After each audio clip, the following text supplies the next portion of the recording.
Hey, shalom, shalom, shalom, lakam, which is peace unto you all. Hi, Rob Tawa, Bla Adam, Za Achyakam Yawaman Rachagadal, Charlotte, which is good evening. This is your brother Yawam from the GMS camp in Charlotte. Nachamatam, Kaya, Malakata Shemayim, Kwa repent ye for the kingdom of heaven is at hand. Call Layam La La, but now Yahweh Bahasham, Yahweh Shai Bahasham, Rachakodash, Wamashana Laza Queen, now Wamala Akim, Sharachagadal, which is all praises to our Father Yahweh, which means he exists. Bahasham, in the name Yahweh Shai delivers and double honors to the elders and apostles of Great Millstone.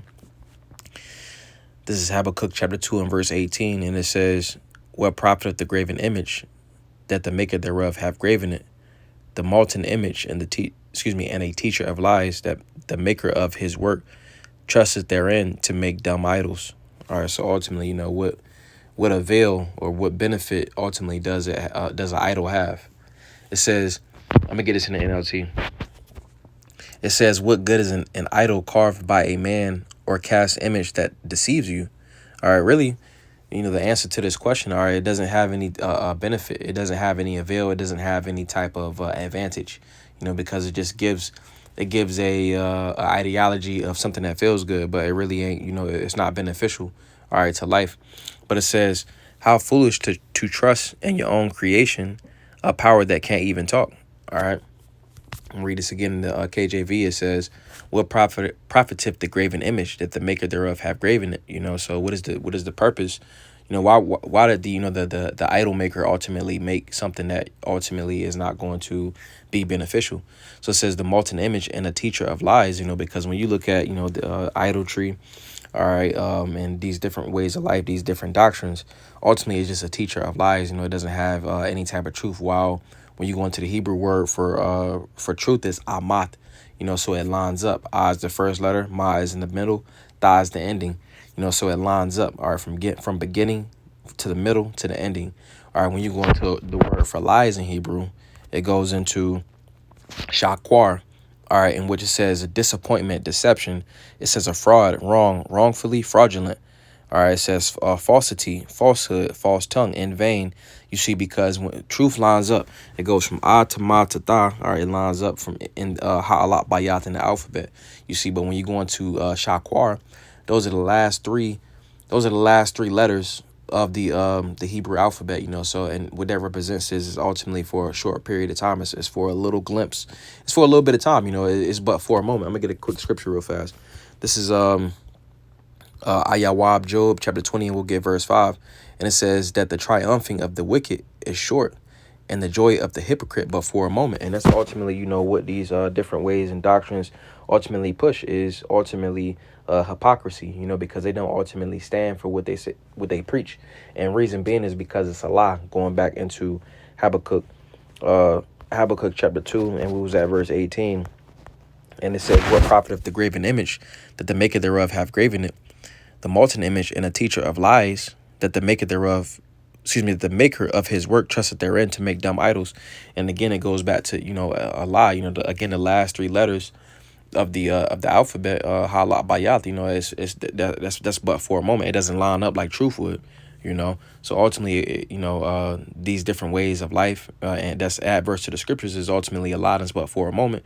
All right, and people that follow these different ways of life, they feel good, when they doing it, you see, but when it comes down ultimately to, put that way of life to the test, all right, they fold. All right, I'm gonna get a quick precept real fast. This is Psalms Taharyam chapter 97, and we'll get verse 7. It says, "Confounded be all they that serve graven images, that boast themselves of idols, worship him all ye powers." So when we get this Hebrew word for confounded, it says bawash.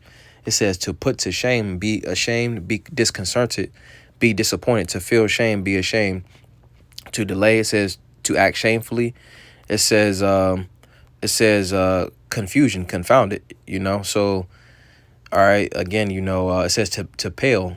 All right, so when you put it in reference to that season, all right, going to Job 20 and 5, and then also getting that word that we got in Habakkuk the 2nd chapter in the 18th verse, going into that word for la shakwar, it's but for a moment, you see. So when you look at, all right, the short little season that so-called Christianity, was they had their little season to where they were so-called winning, it was a lie, all right, but they felt as if they were so-called winning, and the same thing goes for these other altered ways of life, you see. But right now, prophecy is in effect, you know. So ultimately, this scripture right here is ultimately jumping off the pages. Psalms 97 and verse 7, you see, and which, you know, it was prevalent in the time of you know, the 19, you know, because ultimately people confided in these different ways of life, you see, but those ways of life didn't ultimately provide for any stability. All right, going back to that the Habakkuk, the second chapter, you know, what avail, what benefit do these ways have, you know, which they don't really have a benefit. It's just that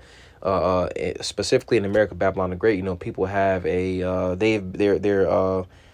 their ways of life and what they think ultimately is what's guarded. All right, and being that we're in the short season to where, you know, they're winning.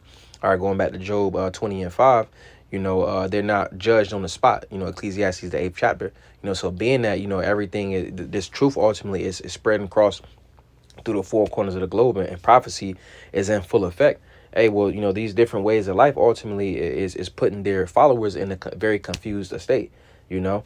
So going back, Habakkuk chapter 2 and verse 18, finishing out, and it says, what profiteth the graven image that the maker thereof have graven it, the molten image and a teacher of lies, that the maker of his work trusteth therein to make dumb idols. These things don't even tell you and speak and say, hey, this is what you should do in the time of prophecy. All right, I'm going to get a quick precept. This is Isaiah 34 and verse 16. And it says, seek out of the book of the Lord and read. No one of these shall fail. None shall want her mate. For my mouth it hath commanded, and his spirit it hath gathered them. You know, so seek out of the book of the Lord, talking about the scriptures. It says, and read. It says, no one of these shall fail, you know, going into the prophecies.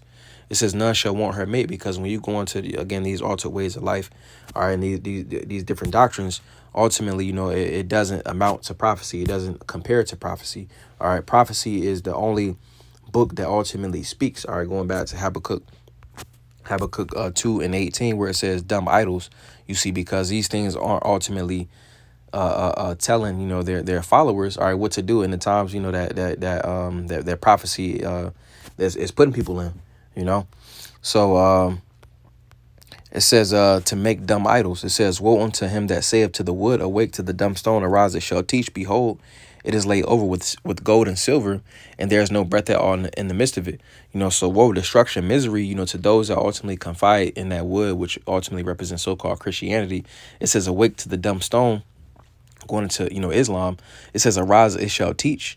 Because, you know, you got people that follow these ways of life, all right, and they ultimately are looking, you know, to these ways of life as a means of ultimately pretty much, you know, they confide in these different ways, you see, but really they're not beneficial. That's why it says, arise, it shall teach. You know, they're ultimately expecting to be groomed in wisdom, all right, in these different ways of life, you see, but it's not there. All right, the truth ultimately is in the scriptures, all right, which is being brought out, you know, by our elders and apostles on down.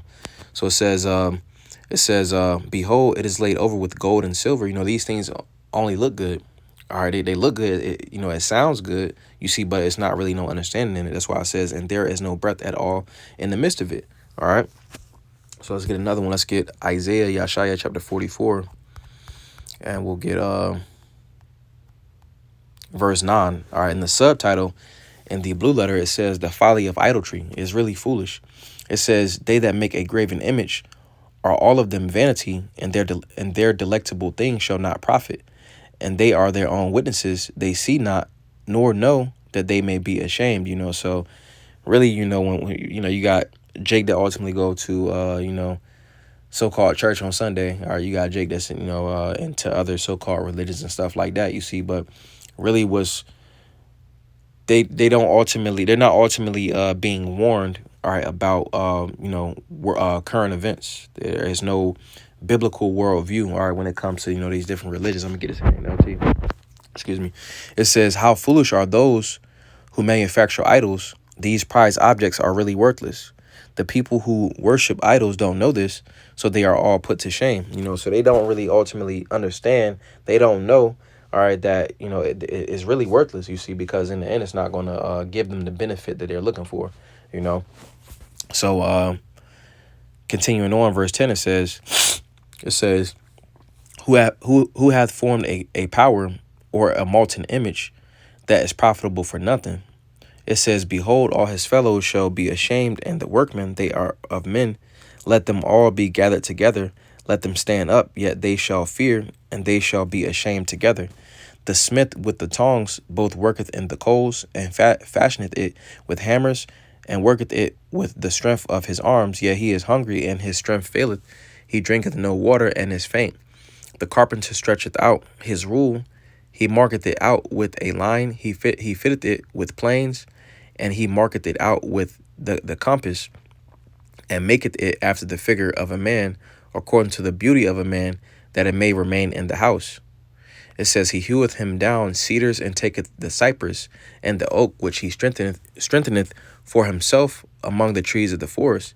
He planteth an ash, and the rain doeth nourish it. Then shall it be for a man to burn, for he will take thereof and warm himself. Yet he kindleth it, and baketh bread. Yet he maketh a god, and worship it. He maketh it a graven image, and falleth down thereto.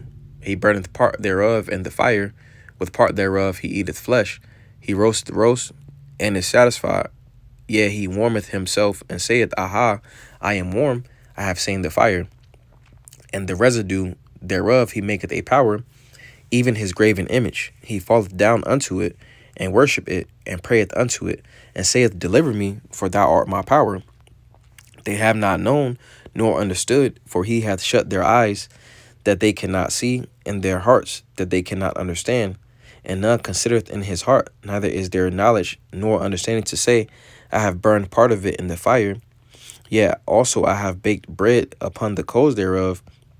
I have roasted flesh and eaten it, and shall I make the residue thereof an abomination? Shall I fall down to the stock of a tree? They don't ultimately consider, these things are ultimately they're pretty much worshiping something that, again, that's not going to benefit them. All right, and that goes for all these different philosophies and so-called religions. But it says NLT, the person who made the idol never stops to reflect why it's just a block of wood. I have burned half of it for heat and use it to bake my bread and roast my meat. How can the rest of it be a power? Should I bow down to worship a piece of wood? So when it's put like that in plain terms, this is a what would be called a someone with understanding would have the light bulb moment. All right, but those that ultimately follow these different ways, they're not having that light bulb moment, you see, because they're really falling down and worshiping an item. All right, something that they pretty much took from out of a forest. That's like worshiping a rock. So continuing on, it says, verse 20, it says, he feedeth on ashes, a deceived heart hath turned him aside, that he cannot deliver his soul, nor say, is there not a lie in my right hand? So with your right hand is your power. So a lot of people are ultimately confiding, all right, in a false sense of power. All right, they're ultimately confiding in a lie, and that's what they depend on.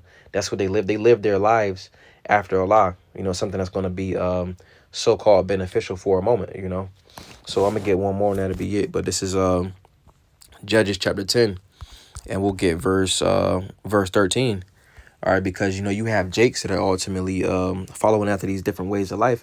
All right, and it's been brought to their attention that, all right, this is not actually how you're supposed to live, you see, but you're going to have Jake that ultimately is in that mindset of they don't want to change. They want to be comfortable in their lie. All right, so this is verse 13. It says, Judges 10 and 13. It says, ye have forsaken me and served other gods. Wherefore I will deliver you no more. It says, go and cry unto the gods which ye have chosen. Let them deliver you in the time of your tribulation. So again, this word has went out. So Jake ain't got the opportunity to say they didn't hear. They willingly chose to follow after the lie. So they're going to have to ultimately, buckle down, and whatever fate is met with them, they're gonna have to go into that confidence, that false sense of confidence that's not gonna work for them, because it's worthless. So just wanted to go into that. I don't want to zaza banaya palos without a beautiful edification through the spirit. Wa I don't want to za atam yash like lata wablo as well. You have a good night. Washalam lakan, which is peace.